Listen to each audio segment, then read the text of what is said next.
L'accord de performance collective, APC, a pour objectif soit de répondre aux nécessités de fonctionnement de l'entreprise, soit de préserver ou développer l'emploi.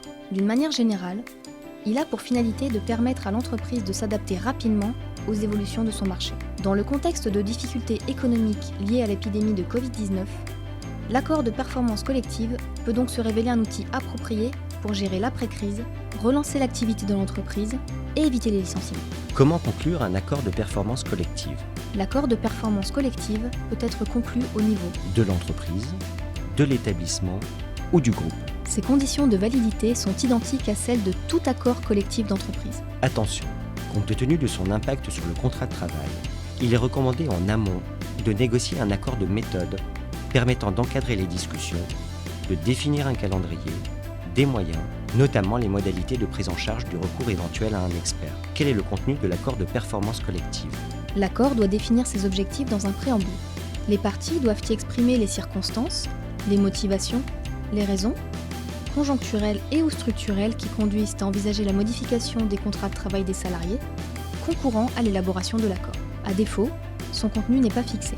L'accord peut aménager la durée du travail, à la hausse ou à la baisse, ses modalités d'organisation et de répartition, notamment instituer ou modifier un dispositif d'aménagement du temps de travail, mettre en place ou modifier un dispositif de forfait annuel. Attention, la signature d'un accord de performance collective ne peut pas contourner les règles de mise en place d'une convention de forfait.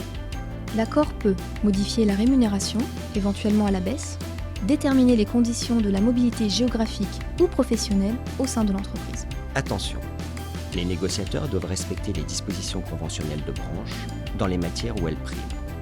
Les règles d'ordre public relatives notamment à la durée du travail, les droits fondamentaux, le principe de non-discrimination, etc.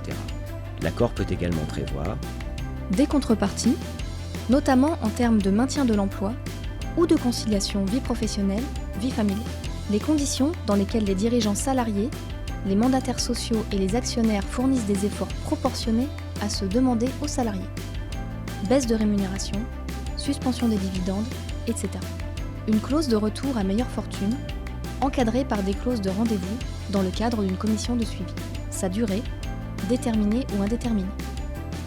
En l'absence de précision, il est conclu pour 5 ans. Quels sont les effets de l'accord de performance collective? L'employeur doit informer les salariés, par tout moyen, de l'existence et du contenu de l'accord. Le salarié est en droit de refuser l'application de l'accord à son contrat de travail.